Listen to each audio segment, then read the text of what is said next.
नमस्कार बच्चों, हमने कल आपके शुरुआत की थी अध्याय नंबर 18 जिसका नाम था शरीर द्रव और परिसंचरण। प्यारे बच्चों, मैं आपको लास्ट टाइम जो है प्लाज्मा के बारे में बता रहा था। प्लाज्मा जो रुधिर का एक भाग है, लास्ट वीडियो में हमने इसके बारे में बात जो है वो कर ली थी। रुधिर के जो दो भाग हैं मुख्य रूप से प्लाज्मा और संगठित पदार्थ। आज हम प्लाज्मा की पूर्ण विस्तृत बात करेंगे। जो कल तक पढ़ा है उसको मैं 1 मिनट में आपको बता देता हूँ, उसके बाद में हम इसके आगे शुरुआत करने वाले हैं। वीडियो को अंत तक देखें और अपने मैं जो नोट्स डालता हूँ वो भी आप लोग साथ साथ बनाते जाइए। शुरुआत करते हैं प्लाज्मा की। देखिए, प्लाज्मा मैंने आपको बताया था ये कुल रक्त का 55% भाग होता है। टोटल जो ब्लड होता है उसका 55% होता है। इसके अंदर मैंने आपको बताया था 55% का जो 90 से 92% जो है वो क्या होता है, जल होता है। वो कौन होता है? जल होता है। और 6 से 8% हम लोगों ने बात की थी प्रोटीन की। किसकी बात की थी? प्रोटीन की बात की थी। कल मैं आपको बता रहा था कि प्लाज्मा के अंदर प्रोटीन जो है वो मुख्य रूप से 3 होती हैं। प्लाज्मा में प्रोटीन मुख्य रूप से कितनी होती हैं? 3 होती हैं। 3 प्रोटीनों की अब हम लोग बात करेंगे विस्तार से। 1 नंबर प्रोटीन, 2 नंबर प्रोटीन और 3 नंबर प्रोटीन। पहली प्रोटीन का नाम होता है फाइब्रिनोजन। पहली प्रोटीन का क्या नाम होता है? फाइब्रिनोजन। दूसरी होती है ग्लोबुलिन। Okay, clear. तीसरी जो होती है वो होती है एल्बुमिन। वो कौन सी होती है? एल्बुमिन। तो ये मुख्य रूप से 3 प्रोटीन पदार्थ इनके अंदर पाए जाते हैं। तीनों के मैं आपको कार्य बताता हूँ कि इनके जो कार्य हैं वो क्या होते हैं। प्यारे बच्चों, कार्यों की बात करें तो आपके फाइब्रिनोजन थक्का निर्माण में सहायक होती है। रुधिर का थक्का निर्माण में क्या होती है? सहायक होती है, या स्कंदन की क्रिया में सहायक होती है। Okay, clear. जब शरीर पे चोट लग जाती है तो शरीर से खून बाहर आता है और खून का फिर कुछ सेकंड या कुछ मिनटों के बाद ही वो रुक जाता है। वो रुधिर का थक्का ही होता है, वहाँ पे वो प्रोटीन जम जाती है, ये फाइब्रिनोजन, और उस ब्लड को रोक देती है, जिसे ब्लड क्लॉटिंग बोला जाता है। ठीक है। ग्लोबुलिन की अगर बात करें कि इसका कार्य क्या होता है, तो ये प्रतिरक्षा तंत्र को बनाए रखती है। प्रतिरक्षा का कार्य करती है। प्रतिरक्षा तंत्र का या प्रतिरक्षा को बनाए रखती है। ठीक है, इसका कार्य प्रतिरक्षा का है। प्रतिरक्षा का मतलब होता है शरीर की सुरक्षा से संबंधित। एल्बुमिन ये प्रासरणी संतुलन का कार्य करती है। प्रासरणी संतुलन का कार्य अर्थात कौन से पदार्थ बाहर रहेंगे, कौन से अंदर रहेंगे। हम लोग रेस्पिरेटरी सिस्टम में पढ़ते हैं प्रासरणी संतुलन कि भी किस प्रकार से ऑक्सीजन हीमोग्लोबिन से जुड़ती है, किस प्रकार कार्बन डाइऑक्साइड, और बाद में उनको शरीर से बाहर किया जाता है। तो प्रासरणी संतुलन का काम जो है वो कौन सी प्रोटीन करती है? एल्बुमिन करती है। ध्यान से सुन लेना, ये तीनों ही परीक्षा की दृष्टि से बहुत ज़्यादा महत्वपूर्ण है और हर बार एग्जाम के अंदर पूछे भी जाते हैं। तो प्यारे बच्चों, ये तीनों प्रोटीन आपको पता होनी चाहिए।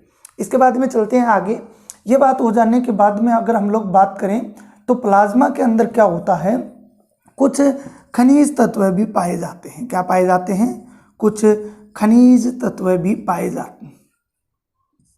अगर बात करें खनिज तत्व भी पाए जाते हैं आयनों के रूप में, या खनिज आयन लिख देता हूँ मैं, वो भी पाए जाते हैं। कौन कौन से होते हैं देखना, सोडियम आयन होता है, एक कैल्शियम आयन होता है, एक मैग्नीशियम आयन होता है, इसके अलावा HCO3- होता है, और एक क्लोराइड आयन होता है। प्यारे बच्चों, ये जो है जो मैंने लिखे हैं अभी, ये खनिज आयन जो है ये भी प्लाज्मा के अंदर मिलते हैं। समझ में आई बात? इसके अलावा शरीर में संक्रमण अवस्था होने के कारण ग्लूकोज, एमिनो अम्ल, इसके अलावा वसा भी प्लाज्मा में पाई जाती है। जब संक्रमण अवस्था हो, संक्रमण अवस्था की कंडीशन अगर शरीर में बन जाती है, संक्रमण अवस्था की कंडीशन अगर शरीर में बन जाती है तो शरीर में क्या होगा?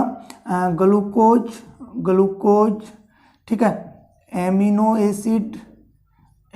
एसिड एंड लिपिड, तो ये भी क्या है? बनेंगी। ये भी प्लाज्मा के अंदर उपस्थित रहेंगी। तो प्यारे बच्चों, मेरे कहने का तात्पर्य ये है कि अब तक जो हमने प्लाज्मा पढ़ा, प्लाज्मा में कौन कौन से पदार्थ, अगर प्रश्न क्या आता है कि प्लाज्मा का संगठित जो क्या बोलते हैं कंपोजिशन लिखिए, संगठन लिखिए, ठीक है ना, प्लाज्मा का संगठन क्या होता है, तो वो आपको इस प्रकार से पता होना चाहिए। तो मेरे हिसाब से इस टॉपिक में यहाँ तक आपको कोई समस्या नहीं होगी। इसके बाद में चलते हैं आगे वाले टॉपिक पर चलते हैं। देखिए,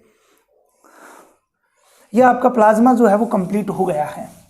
प्लाज्मा कंप्लीट होने के बाद में अब बात करते हैं रुधिर के दूसरे महत्वपूर्ण भाग की।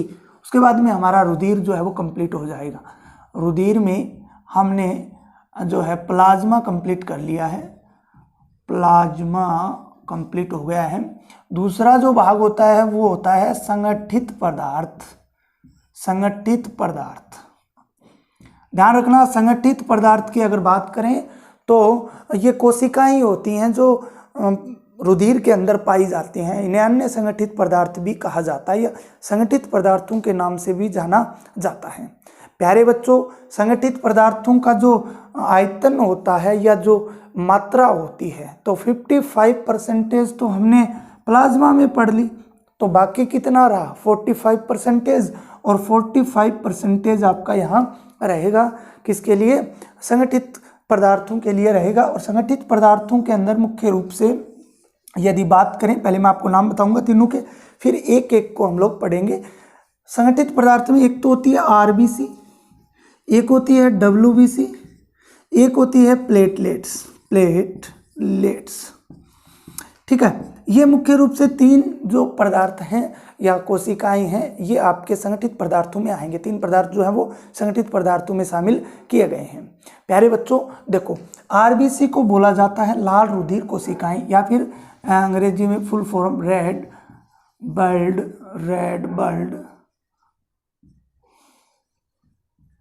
कार्पल्स, ठीक है, या सेल्स भी बोल सकते हो। इसका हो गया वाइट ब्लड कार्पल्स, ठीक है ना। कार्पल स्पेलिंग की अगर इसकी बात करते हैं तो CERPUSCLES, ठीक है, कार्पल्स बोल सकते हो, कणिकाएं बोल सकते हो, ठीक है, या सेल्स बोल सकते हो। और ये आपका प्लेटलेट्स होता है। आरबीसी को हिंदी में लाल रुधिर कणिका, हम लोग इनको विस्तार से पढ़ेंगे, इतना ही नहीं पढ़ेंगे। लाल रुधिर कणिकाएं, इसको बोला जाता है श्वेत रुधिर कणिकाएं, ठीक है, इसको बोला जाता है बिंबाणु। क्या बोला जाता है, बिंबाणु। तो प्यारे बच्चों, ये तीन संगठित पदार्थ होते हैं। अब हम आज के इस लेक्चर के अंदर हम लोग एक जो है उसकी बात करेंगे, और वो है आपकी आरबीसी। कि आरबीसी क्या होती है, क्या काम करती है, क्या इसका शरीर में कहाँ इसका निर्माण होता है, और कौन कौन सी इसकी मुख्य बातें हैं, कितनी संख्या इनकी पाई जाती है। तो अभी शुरुआत करते हैं हम लोग किसकी, आरबीसी की। तो आरबीसी जो है उसकी बात हम लोग करते हैं विस्तार से कि आरबीसी जो है वो क्या होती है। तो देखिए बच्चों, अब हम आरबीसी को विस्तार से पढ़ने वाले हैं आज के इस वीडियो में कि आरबीसी क्या है, ठीक है। तो मैं यहाँ लिख देता हूँ आरबीसी। सबसे पहले आरबीसी की जब हम बात करते हैं तो हमें इसके इसे दो तीन नामों से पुकारा जाता है। तो हमें पता होना चाहिए कि वो कौन से नाम हैं जिनसे इनको क्या किया जाता है, पुकारा जाता है। तो प्यारे बच्चों देखिए, सबसे पहला इसका जो नाम है वो है लाल रुधिर कणिकाएं, ठीक है, एक नाम हो गया क्लियर। दूसरा अगर बात करें तो इसे किस नाम से पुकारा जाता है, इसका पूरा नाम हो गया रेड ब्लड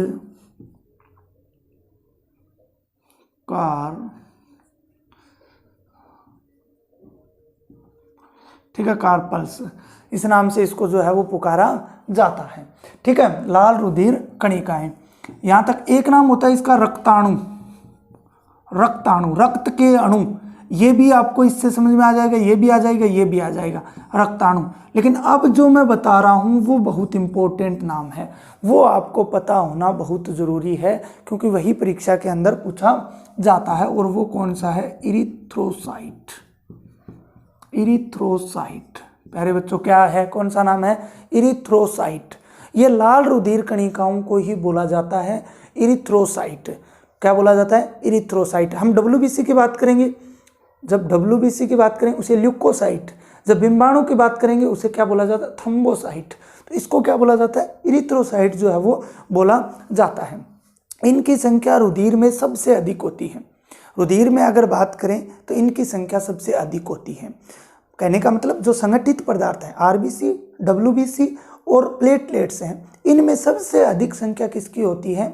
आपके इसी RBC की होती है। इसके बाद में अगर बात करें एक स्वस्थ मनुष्य में, अगर यदि इसकी बात करें तो ये 50 से 50 लाख प्रति घन मिमी, 50 से 50 लाख संख्या की अगर बात करें, 50 से 50 लाख प्रति घन मिमी पाई जाती हैं। प्रति घन मिमी जो है वो पाई जाती हैं। एक तो आपको संख्या में लास्ट वीडियो के अंदर जब ये पूरे हो जाएंगे RBC WBC, जब इनके अंतर भी आपको करवा दूंगा, तो ये आपको ध्यान रखना है, प्रति घन मिमी जो है वो होती है। ओके, क्लियर है इनकी संख्या की, भाई संख्या इनकी कितनी होती है।